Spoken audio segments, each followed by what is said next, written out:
some funds that are professionally managed. There's some kind of echo happening. It might be. Yeah, I don't know where it's coming from. And So I may end up, but as an individual investor, because I trade my own stock, I'm not buying it. I can't buy into a gamble. I mean, it just doesn't. The metrics don't make sense. The company doesn't make sense. The leadership is questionable, even though they've been on a hot streak. I don't buy into it. So for me, I'm out. The world's richest guy. That doesn't mean anything. Of SpaceX, the world's first trillionaire, is a crazy white supremacist who owns. Well, that's what I'm saying. It doesn't mean anything. In other words, he hit the lottery. You got to give him credit. He hit the lottery on Tesla.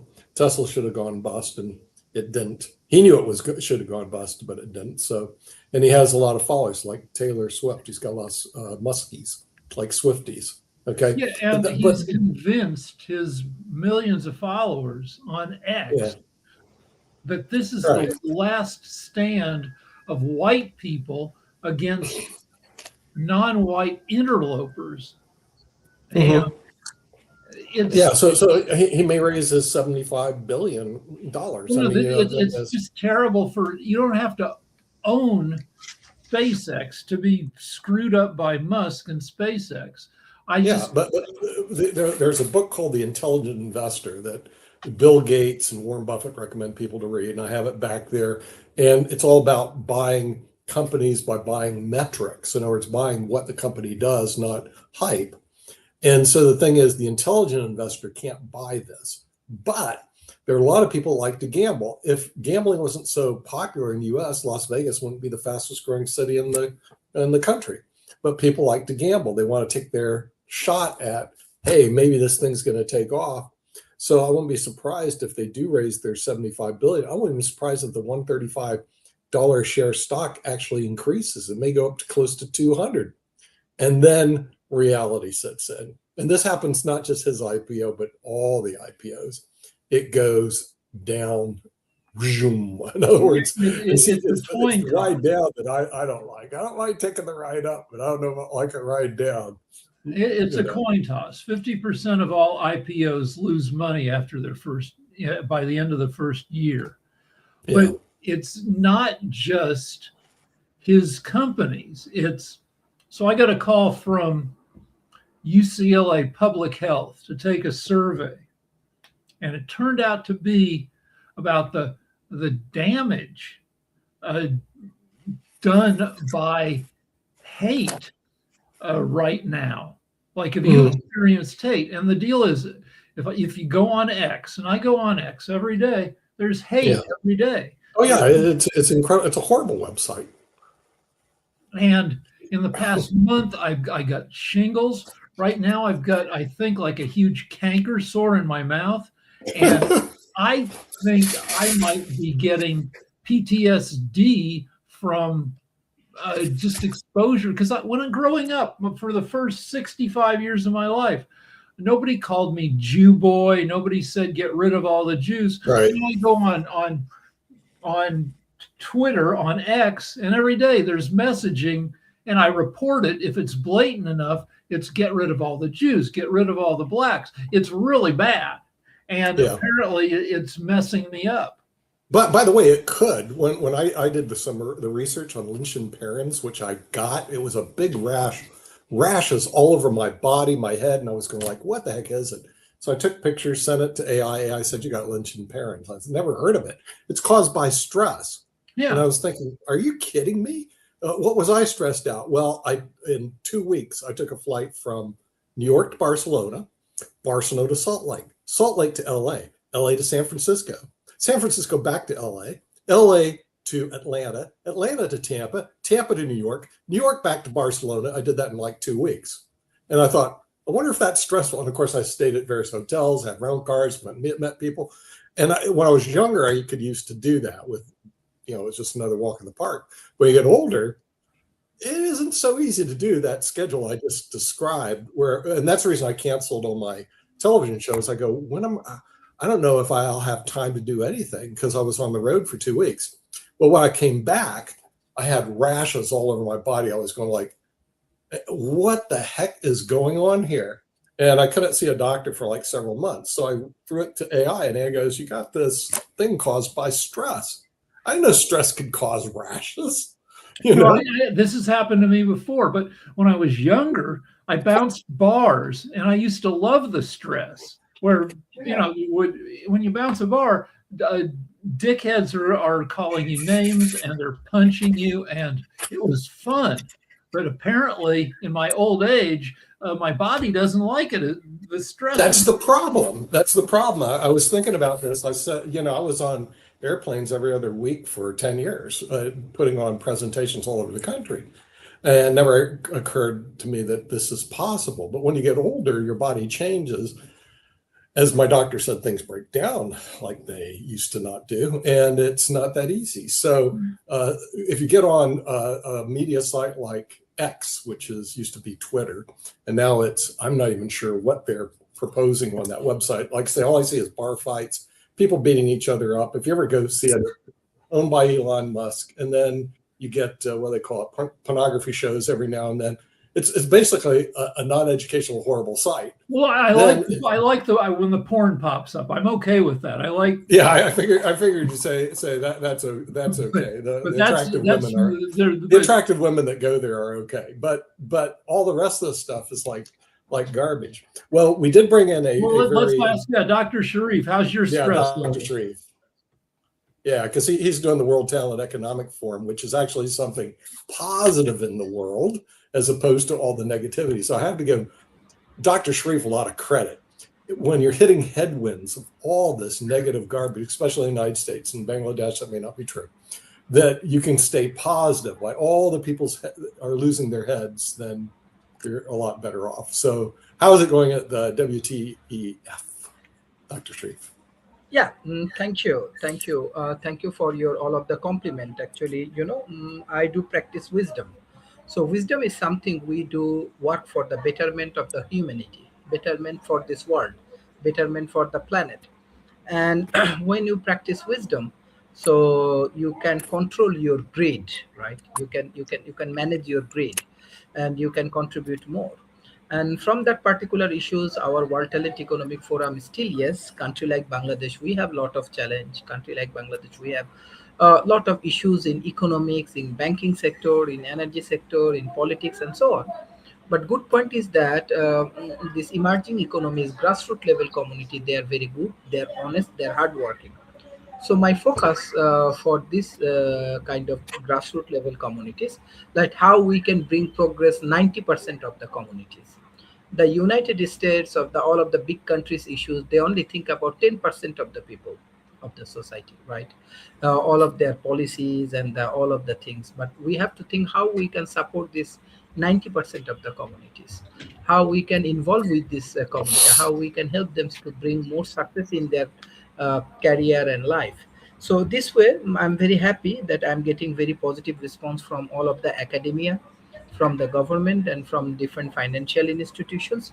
And even when I started my journey to develop these business incubations, already we are establishing our business incubation in 5 different universities, which has around more than 100,000 students.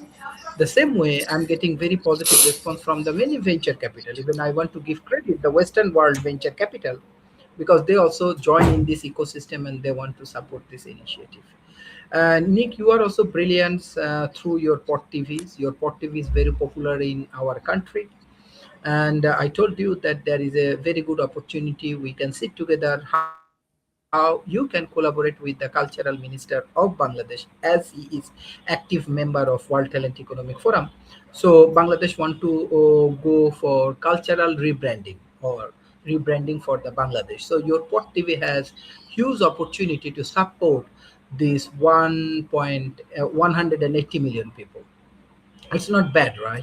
Like economically and audience wise and so on. And definitely the history gonna remember you for your contribution and so on. So definitely we want to invite you in Bangladesh in November and December. And if you want to come before that, definitely I want to invite you all from the Port TV. I'm sure that Port TV has a very good opportunity to contribute country like Bangladesh, Pakistan, Sri Lanka, Maldives, Malaysia, Indonesia, right? This kind of countries. Like getting to the China will be very difficult, but the Asia Pacific is a very productive market, economically very positive. So why don't your next business trip in Bangladesh? And I Oh, want to that's a invite good you. question because I've already had business trips in Scotland and also in the United States. So I've just finished up mine. When is this going to be? Is this going to be in November, December, Dr. Sharif? Yes, we are planning for November and December, and we are taking Yeah, preparations. And all of you are very popular in Bangladesh, right? Like yeah, our Prime Minister office, our cultural ministry, our ICT ministries, many universities, and many people. right. They like your podcast. Yeah, So it will be a very good opportunity to engage with the new communities and explore business opportunities. And definitely, right. Bangladesh also bring benefit with your expertise, with your knowledge, right? Yeah. Even Rick, many people know about Rick, right? So Bangladesh want Mhm. to go for more engagement with Hollywood. So Pot Mhm. TV can be a good platform for That'd be Yeah. Bangladeshi great. audience. Yeah, because like nobody knows me over here. Yeah, They Yeah, know you over in Bangladesh. You're famous over there. I can't Hey, get anything made here in the U.S. speaking of which, did you ever get a hold of Home Stoner yes, for this? Okay. Homestoner visited Bangladesh, and that time I can remember I invite him, and he visited Prime Minister office. He visited Dhaka University. He visited largest corporation. Even he visited economic zone like Chittagong. He Right. visited with his friend. So Yeah. yeah, so I believe this kind of countries, like what I call global north and global south collaboration, is extremely important, because yes, this is beneficiary for us, that we can get new knowledge, new information, new expertise, and we can Right. uplift our community, let's say in the media area or in the communication area. The same way, you also can expand your business and so on. Yeah. Dhaka is scheduled to be the largest city in the world in the next couple of years. I don't know if you know that. The largest city right now is Jakarta, and then Dhaka is number two, and number three is Tokyo. But on the stats, Dr. Sharif, your city where you live in right now, Dhaka will become the largest city in the world in the next couple of years. in So, in, in, in Dhaka, with my communities, we are helping to develop a innovation hub with all of the commercial activities like artificial intelligence, like media, like solar panel, like these business incubations and housing and hydrogen projects. The same way, honestly speaking, how I see the government planning and other things, because Dhaka right now is the central of Bangladesh, but Bangladesh prime ministers and our administrator want to go for decentralization. So Yeah. if you have better plan, if you have better like urban planners and urban corporations, investment company. I know you work for pension schemes. They are also a largest investor for infrastructure development and so on. Even your Mhm. economical and financial knowledge is extremely valuable for country like Bangladesh. So you never know. Like you contribute country like Bangladesh, Pakistan, and Nick, you can win next Nobel Prize. Who Oh, knows? yeah, yeah. Yeah. Yeah, me and Donald Trump, we're both looking for the Nobel Prize. so, Yeah, Rick, go on. You're famous so in I Bangladesh. asked AI, has the world's richest man ever been as crazy as Elon Musk, who's pretty crazy? And Yeah. it reminded me about some famous crazy rich people from history. And it talks about this 14th century emperor of the Mali Empire named Mansa Musa, who took like 20, 30,000 people on a pilgrimage to Mecca and took tons of gold with him and spent so much money he destroyed the economy of Egypt by spreading vast amounts of wealth. Then it talks about Howard Hughes, Howard Hughes, yep. Super crazy, lived in a penthouse in a Vegas casino for years, saved his urine in jars, uh, was a recluse guarded by Mormons. I mean, they made a whole movie about him, Right. starring Leonardo DiCaprio. On top of his craziness, he flew planes and he raced cars, and he had a zillion concussions, which exacerbated his Yeah. nutsness. Um, Yeah, I don't think that Elon compares to Howard Hughes. I mean, I think Howard was in a whole different era. My problem isn't even his craziness. My problem is the metrics of what he's selling. In other words, it just doesn't make any sense for an individual investor. If you're I don't know, a mutual fund, would you really put your money there? I don't know. I just go, my institutional managers, they're going to do what they're going to do.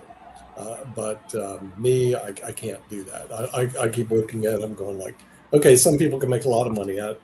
And then there'll probably be a lot of people that are going to lose their shirts. That's just my prediction. In other words, they're going to take because remember when they had those meme stocks, AMC, and, Yeah. people touted it up, then it crashed. GameStop, yeah. GameStop. I mean, the thing is the fundamentals and the court, it just wasn't there. So you're gambling, and you got to be real careful if you're going to do that. So like I said, I'm going to follow it because I think it's pretty exciting. I hope it does well for this reason. It's a bellwether for future other IPOs, and it could create a resurgence of, how you say, wealth in America for what's that worth? In other words, I may be able to do business off those people. We do a lot of business right now. I want to mention two more historically insane, super rich people. Emperor Caligula from the Roman Empire. This guy commanded a ton of wealth. He did crazy crap like he declared war on the ocean. He didn't like the ocean. He started a fight with the ocean. Did he win?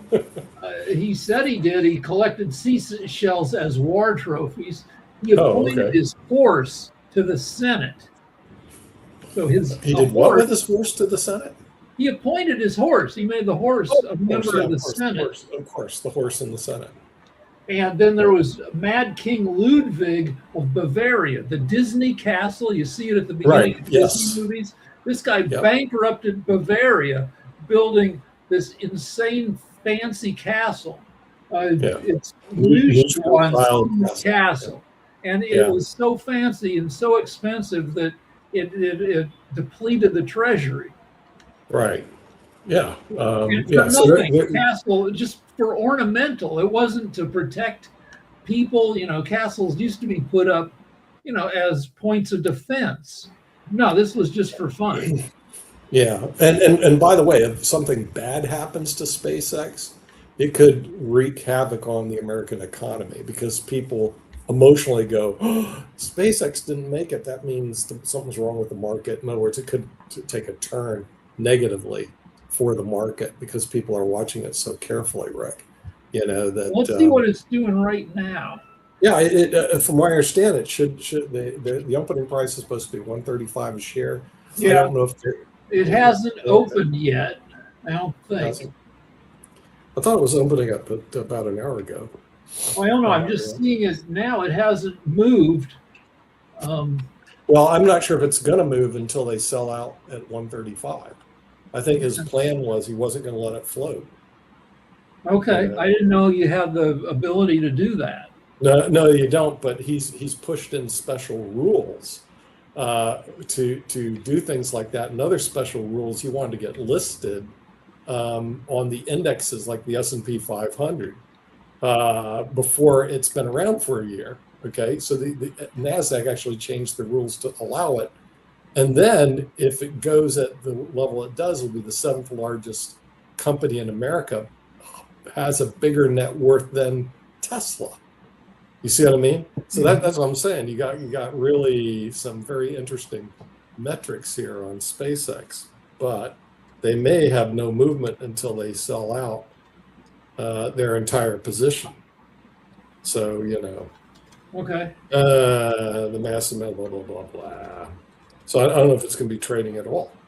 So his other company, Tesla, is down. Oh, now it's down 1% for the day. What, Tesla? Yeah.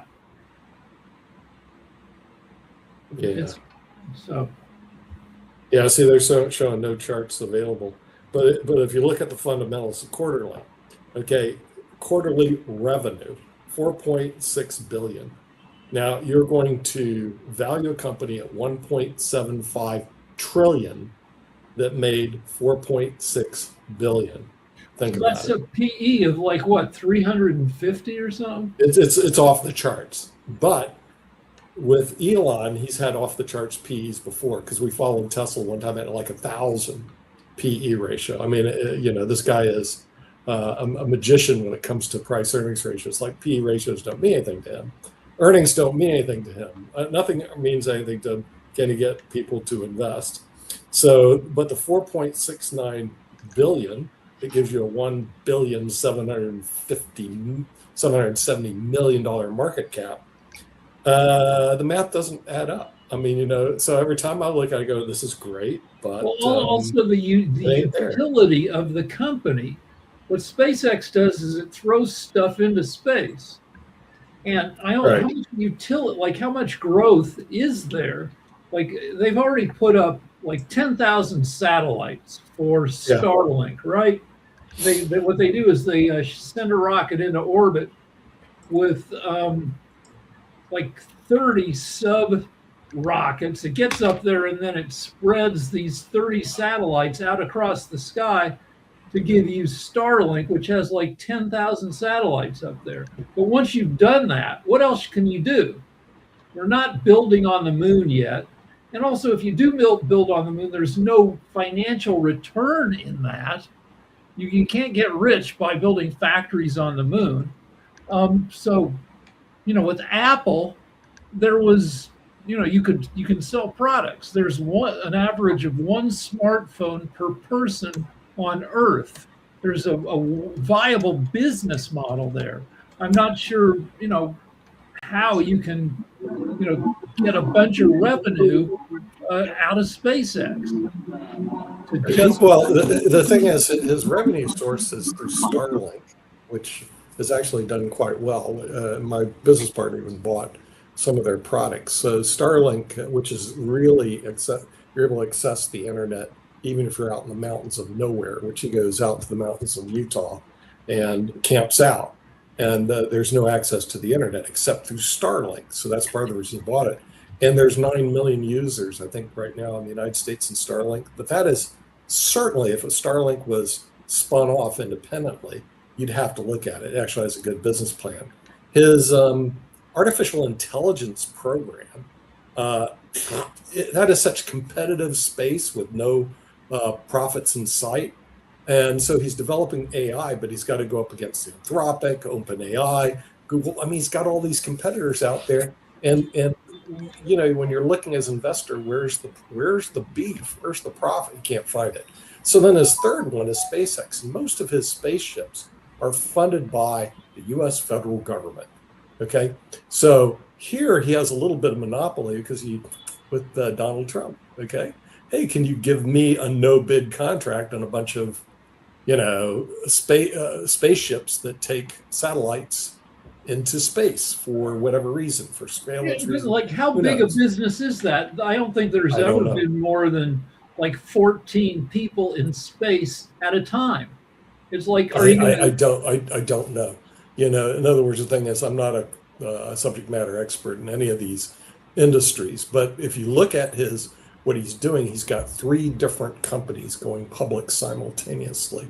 They should be independently owned and operated, but no, they're not. They're all under the umbrella of Elon, along with Tesla. Okay. But there's 4 under the umbrella.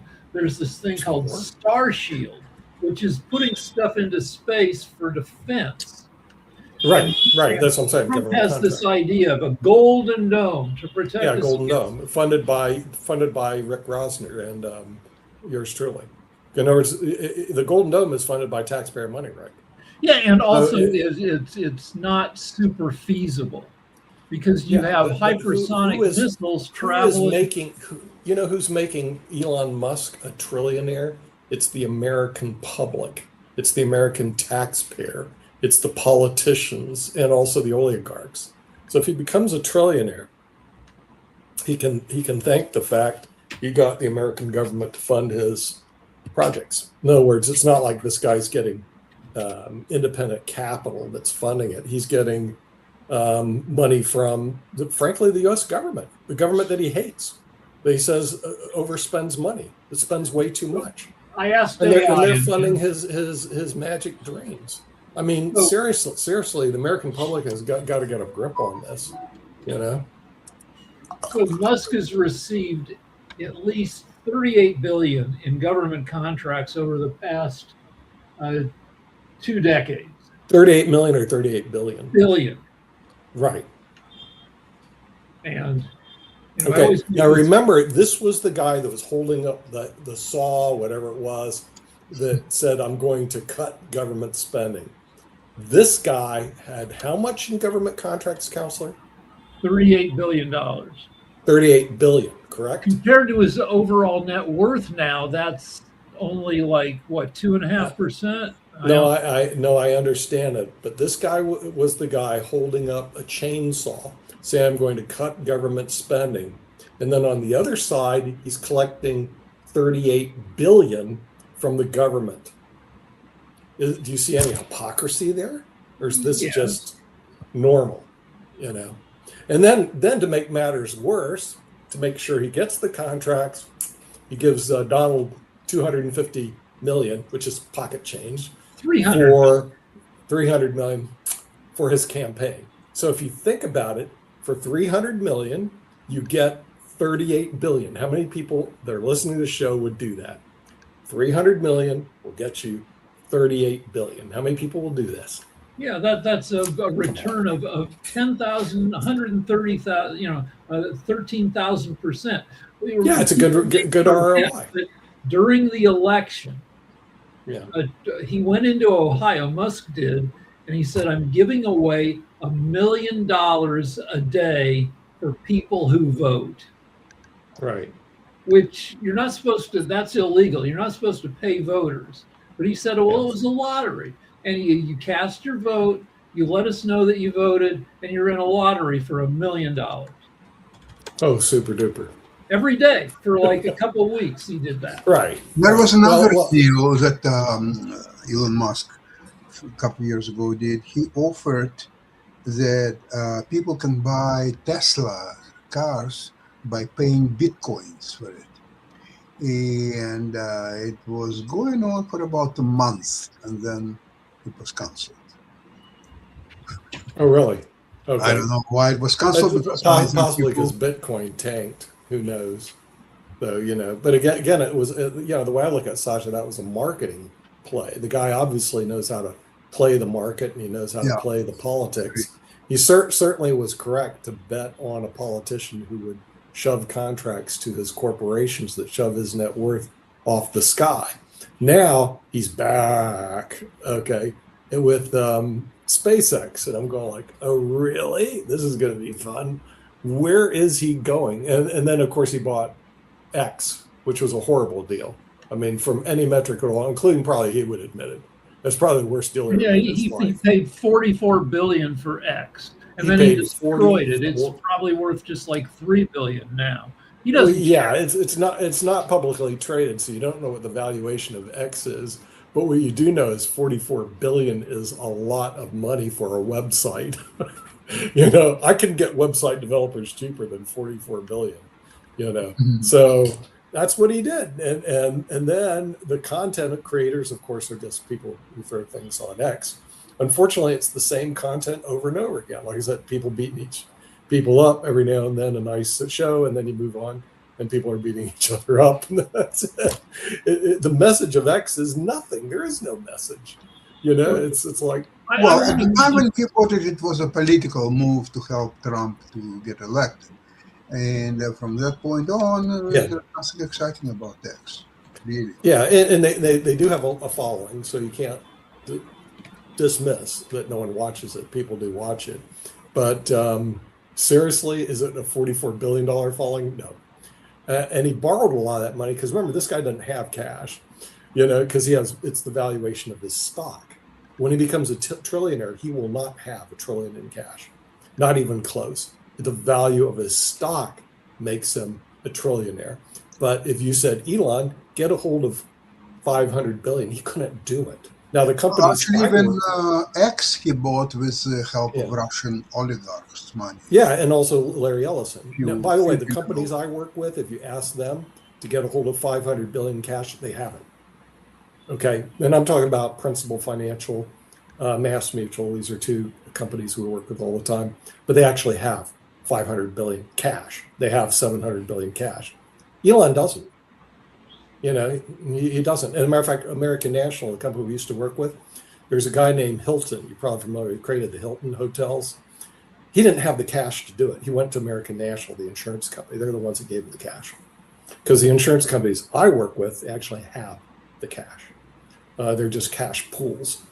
These companies that are going public, like SpaceX, Tesla, they don't have the money. They have a valuation based on earnings, but they do not have the cash. So if they needed to get that cash, they'd have to go borrow it from rich oligarchs, Larry So Ellison. I've got a question for you. insurance You've worked with insurance companies your whole life. a long time, about 40 Why years. are they so good at investing? Because I've noticed I have some life insurance policies, Some are, some and aren't. year over year, the dividend on the Yeah. cash value of that Keeps insurance increasing. goes up quite a bit. Yeah, well, first of all, they're regulated by NAICS, the National Association of Insurance Commissioners, give them model portfolios of what they're supposed to invest in. Number two, they're supposed to keep basically a huge amount in what they call it reserves in U.S. Treasuries and corporate bonds. In other words, they invest very conservatively. They're not. That's what I'm saying. The intelligent investor. They read the book. They follow it. Third, most of the people that do that work are actuaries, and the actuary's degree is in mathematics. Once they get their math degree, Rick, they're really smart, but they have no jobs. Okay, so there's no jobs in math except teaching math. So what do? They go work for the insurance company. So I was talking to a couple of them yesterday at the home office. And I know these guys because I worked with them for years. And I said, well, what do you do? We're actuaries. Okay, so I look them up. They're all math majors. They're No, I was a usually math 758, major. I 800 started SAT down scores that on that. path, and it's a What? brutal path. You have to take 10 qualified. Oh, that's if you want to be an enrolled actuary. There's different levels of actuaries. Okay, you could just be a associate actuary, and you don't have to go through all those tests, or just be an actuary. If you go through what you're describing, then yeah, you got to take all these tests and pass it. But some of these people, they love it. I mean, their life is that. Now, when it comes to investing, a lot of them, what they do is they follow NAIC guidelines, but not all insurance companies invest wisely all the time. So it just is, but they all have pool. They call it pools of money. I mean, well, our ask was, we got 6 billion. Will you take 6 billion? And they were humming and hawing because I know the company size is only like 90 or 130 billion. But realize the amount of money the insurance company has on file, they could buy the entire IPO of SpaceX. Seriously. SpaceX wanted 75 billion. The insurance companies I work with could all write the check. Now, why don't they do it? Because they're not stupid. Okay. The actuaries would do like I look at it and go, We us have to write this? Toby here, and in your neck of the woods, you've got one of the great playoff series going on. Yeah, the Carolina Hurricanes. Apparently, they're the underdogs, they but they're up tied it up. 3-2 Are they up 3-2 or are they tied, Jacoby? last night. Yeah, Rick is right. They're up 3-2. You're kidding. The Hurricanes are up 3-2? Yes, and they're the first team in playoff history to score at least 4 goals in each of their finals games. Oh, really? Wow. Yeah, so they have a chance because they haven't won anything in 20 years. But I think the big win was what the New York Knicks did the other day against San Antonio. Holy, are you kidding me? Boy, San Antonio really choked. But the Knicks, And the celebrities that came out, who's a Taylor Swift, Adam Sandler, Yeah, all no, it was Michael crazy. Fox, Ben Stiller, yeah, Ben Stiller, yeah, everybody who was anybody in New York went to that Mike game. Lee. Yeah, So, Spike Lee. But so I'll tell you one thing: they saw probably the game of the year well, in yeah. basketball. So what I want to ask you, Toby, was it choking or was it?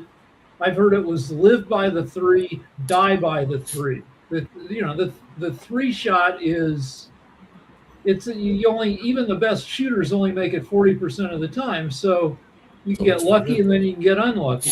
Was that the case or? It's youth. You have a team that's experienced in the playoffs that had an opportunity to play last year and the year prior. They had the heartbreak in the playoffs. This is actually what everybody had expected out of the Spurs in the first, second, or their first and second series. They thought that they were going to fall off when they were playing the first go round, the second go round, but the inexperience is now showing up in the finals, which sadly for the Spurs, it's not working out the way that they wanted to. But yeah, it's just youth and inexperience. This is their first time being in the playoffs, so it's just they're just playing. They were playing happy before, and stress was just dropping off. But it's just tough. Yeah, you're not going to hit everything, and the ball was bouncing their way in the first couple of series. Like I said, the youth and inexperience, it's a real thing. So would I say they choked? Not really. I mean, there's a little bit of choking and a little bit of the Knicks going for it. So yeah, I mean, it's that experience that showed out for the Knicks. A 29-point lead, and they blew it in one half. Well, they were up 20 points in the fourth quarter at the beginning of the fourth quarter. So 20 points in the fourth quarter, and they lose. What epitomized everything is when De'Aaron Fox had the ball with 10 seconds to go and they actually had the lead. De'Aaron Fox thought he could outrun the OG Anunoby to take him up by 3, which was a bad idea. Which all he had to do was hold the ball and the ball game is over. It's the same thing that happened to Duke this year when Diversity, you're right, in the NCAA tournament. When right. Duke was actually winning, and one of the players, instead of actually holding on to the ball with less than 10 seconds to go in the backcourt and the game is over, he actually tries to throw the ball up front. It's again inexperience, youth. I think that was Boozer who threw it, and all they had to do is hold it, or we used to call it squeeze it. In other words, squeeze it and wait to get fouled. There was a similar moment where the other game that the Spurs lost by 1, Wembanyama threw past the ball with seconds to go. His teammate was not looking, and the ball bounced off his back and went out of bounds. Yeah, so Wembanyama grabbed a rebound. He looked at Castle. Castle turned the other way, and Wembanyama, instead of again, youth and inexperience, you're still unsure of how to handle those final moments. And you don't have a go-to or a set play. You're still learning. Kid's only 22. And the team is the youngest team in the NBA to reach the finals, if I remember, or second youngest team to reach the finals. None of the other teams that were younger or actually that young won the finals. You have to go through it. It's one of their go-through-it moments. So they may end up losing this year. Next year, if they retool, they'll have that experience of what it takes to win the title, and then they'll be able to. Will Wembanyama possibly be the greatest player in history? He has if he stays healthy, yes, because he's shooting at a high percentage. He can hit threes. Nobody else is hit. I mean, at his size, no one else is hitting threes like he is. He also makes free throws. He has I think he's shooting about 80% in the playoffs. He rebounds the ball. He blocks. He has more blocks than most teams in the NBA. In terms of rebounding, he has already passed Wilt Chamberlain, I think, at his age for a rebound. So yeah, if he stays healthy, So he's going to be the best player to ever walk. So he has to protect, like LeBron James gets a lot of criticism for whining to the refs, but I kind of think that contributes to his longevity. That to last 23 years, you have to make sure that the refs know that the other players can't beat the crap out of you. And Wembanyama seems more fragile than James because he's more spidery because he's 7'4". Well, they play two different styles. And yes, LeBron James got the flopping moniker for a reason because he does flop a lot. And don't get me wrong, LeBron James off the court, I love the man to death. He does so much for the community. He is a true ambassador, not only for the game, but for, just as a role model that people should follow. On the court, he flops a lot. He works hard, but he does flop a lot. But Wembanyama, he doesn't do that. Wembanyama, just like many other big men, they take a lot of hits. Shaq never complained about the hits, and he was getting fouled a lot. Kareem never complained about the hits, and he was getting fouled a lot. Honestly, Jokic gets hammered a lot. He doesn't complain about the fouls all the time. Wembanyama's in that same boat. He gets hit a lot. People are climbing his arm, holding on to his shirt. I mean, when people got upset, when Karl Anthony Towns drove to the hole and they called a foul on Karl Anthony Towns, but if you go back and look at the replay, Karl Anthony Towns had hooked Wembanyama's arm, and Wembanyama couldn't lift his arm. So it definitely was a foul on Karl Anthony Towns. But the thing is that he takes a pounder, and he's going to have to put on weight. Yeah, he doesn't weigh very much. Then he'll be able to be a little bit less fragile. And don't get me wrong, he has a great durability right now. The only thing that put him out for half a season was he had a blood clot. That was the only thing right now. Okay. So I got this other story that's crazy. Tommy Robinson is an anti-Muslim, anti-minority, anti-immigrant figurehead. He's a leader in Britain of anti-white. He's a white supremacist guy who spreads hate, and he's the leading guy who does that in the UK. He just went to Moscow to praise, what Russia does, because Russia's kind of a Haiti country. And while he was there, he met with Elon Musk's dad, who himself is like kind of a white supremacist. Maybe more than kind of. Sasha and I. What was Elon Musk's dad doing in Russia? That would be my question.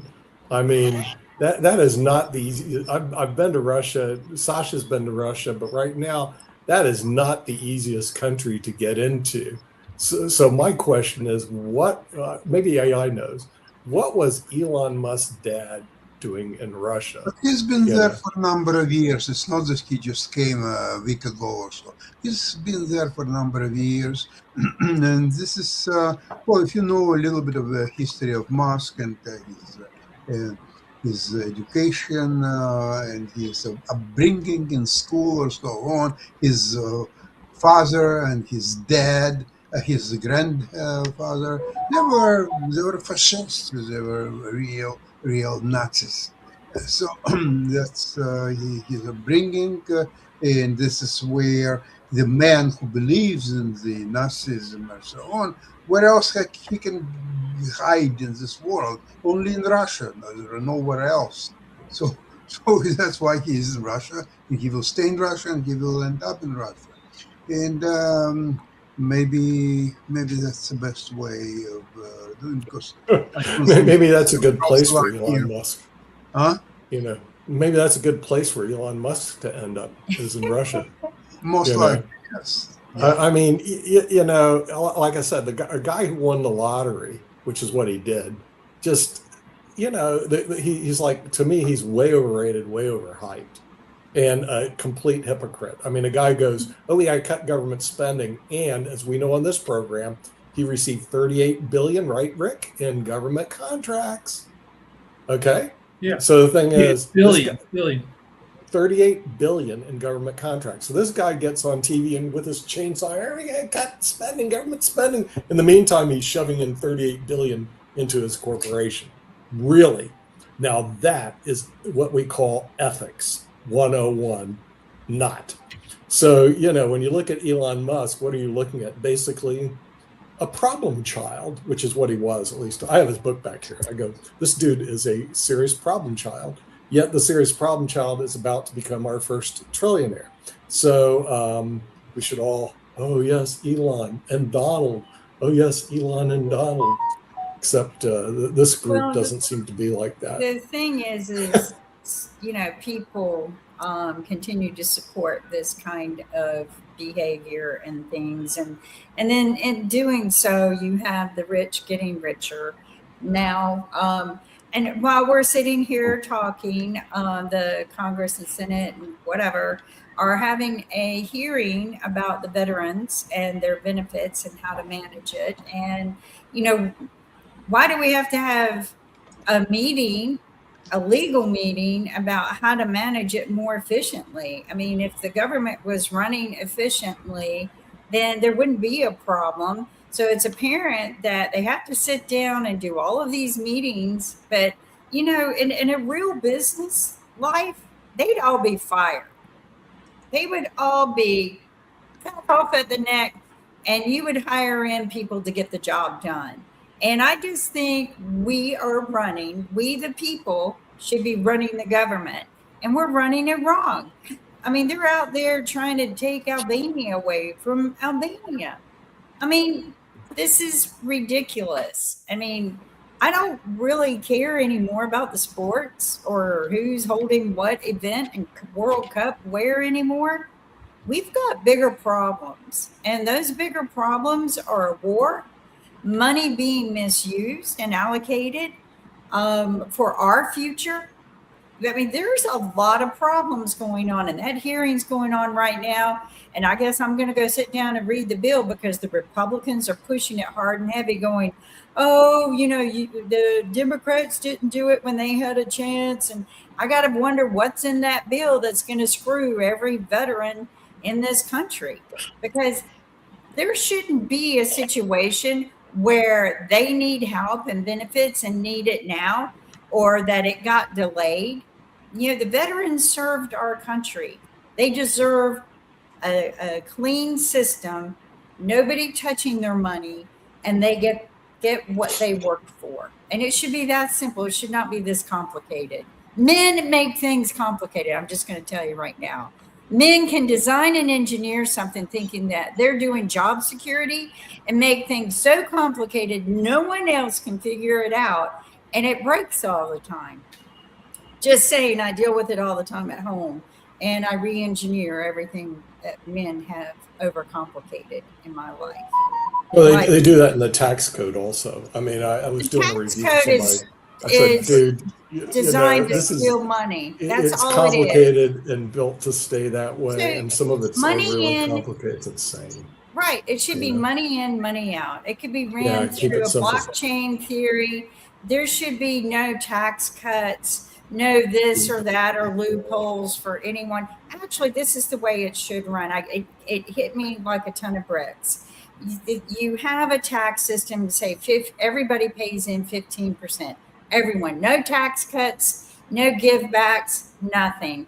And then if you earn over $40,000 or $400,000 a year, kind of like a little bonus, maybe you only pay in 14%. And then if you earn over $1 million a year, you pay 12% on what's past the 400,000.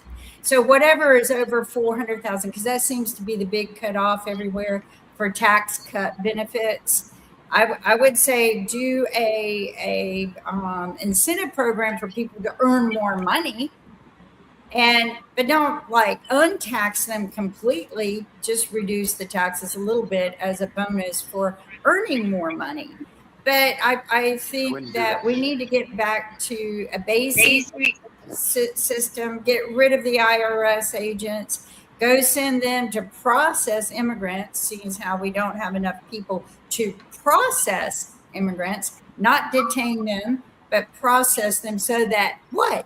They pay in taxes. Because if you legalize the hardworking immigrants, they will pay in taxes. But all we've done is detained hardworking immigrants who were paying in some taxes, and we are paying for them at private prisons, which are owned by all of this administration's friends. So we're just paying back into the rich man pocket. And, I guess, Nick should be happy about that, but I'm thrilled, Well, the actually. issue- But I keep know you going. are. The issue It doesn't hurt me. I'm going to tell you right now, it doesn't hurt my pocketbook. But I am concerned about the future of hard-working Americans who do nothing but work hard every day. And that money should be, when taxes are paid in, that money should be coming back for their benefits, not into the pockets of the rich and shameless. We need a progressive tax system that holds people accountable. What you would describe as more of a regressive tax system, which would shift the burden onto the lower income individuals. We're not shifting the burden. The burden is shifted on the lower income when you give big tax cuts to people who make more money. All I'm saying is give them a little bit of a perk, not a lot, but everyone up to 400,000. If you earn 400,000 or less, everyone pays 15%. Everyone. Then when you make more, you can, but that's incentive to go out and make more. You get a little bit of a cut, not a full cut, but a little bit. But it's after the 400. No, because that's not regressive. It is. That's It's very regressive. The reason it's regressive is the fact that you're giving a bigger tax cut to the individuals that make more money. It's still the same thing. It's a regressive tax rate. It's not. Or then just do a 15% across the board, period. Everyone pays 15%. So, no one gets a reduction. Everyone gets 15%. A flat tax is also a regressive thing. So you need a progressive It's tax not rate. regressive. It is, because it shifts the burden still onto the lower income.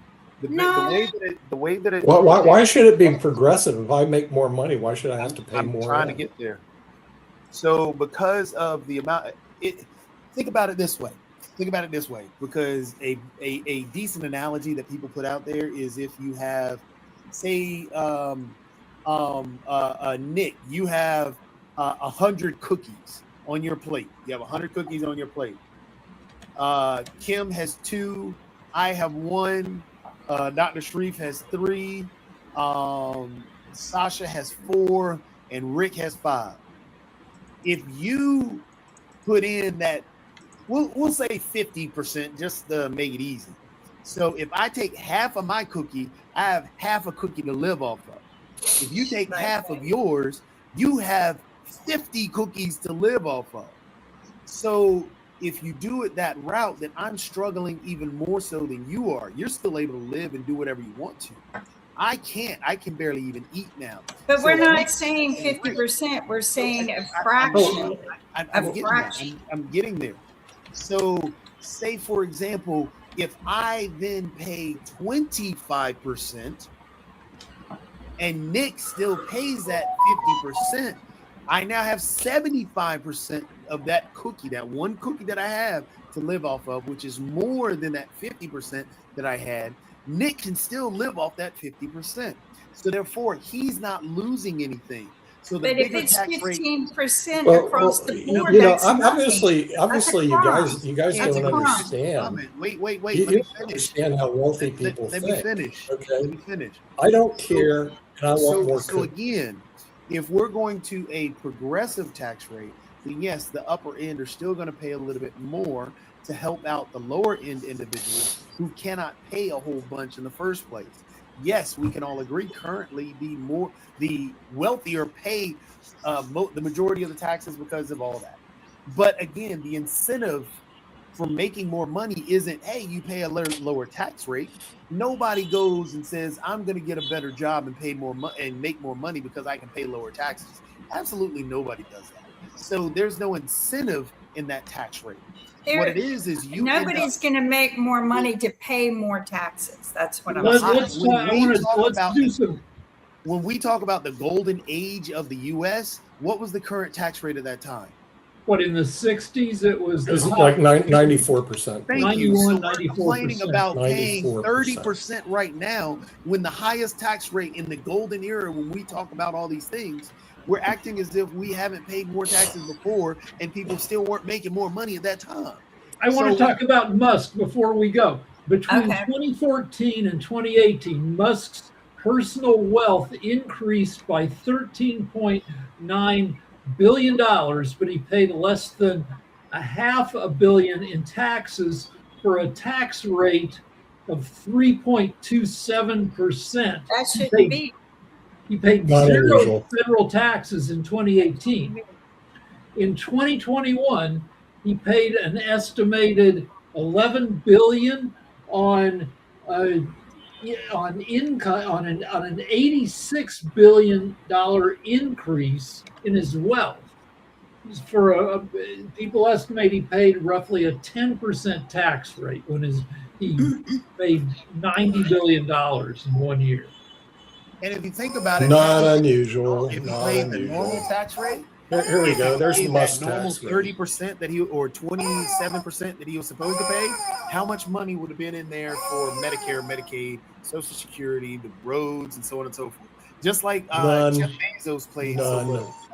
Hey, So Jacoby, none, because Medicare is only on earned income. Most of his income's not earned, so he'll pay nothing in Medicare. Social Security has a cap around 170,000, and he's already paid into it, so he'll pay no more in Social Security. Well, let's So talk with Musk, about what the No cap. more the Social cap Security, is. no contribution to Medicare. He goes like this because the system allows him to do it. Right. The That's what cap you need to do on- across the so board. again, we're The back cap to Well, on- you have cap to on lift the Social cap. Security is you pay a tax. A certain percent of your money goes to Social Security payments until you hit 170,000, and any money you earn above that, you pay 0% to Social That's Security. correct. And then to make matters worse, on interest and dividends, you pay nothing. Okay, and most of your income, if you're wealthy, is not wages; it's an interest and We dividends. need to get And you rid of the pay loopholes. Need to get rid Yeah, of the yeah, loopholes. that's what you have to Pay do. a But right now, the American public, how many of you guys took taxes in high school? Income taxes, corporate? No, because they don't offer it. Okay, He so did. so because you didn't take corporate income tax, individual income tax, partnership tax, you know nothing about it, and that's the sad thing. They made the entire American public are ignorant as to how the tax code actually works, and so but the rich people aren't.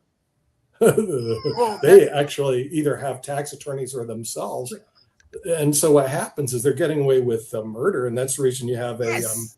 what do they call it? And You we're have getting this- away with overtime. So Oh, we you're are going done overtime. for No, we gotta today. go. Everyone, thank you for watching us. Thank you for coming.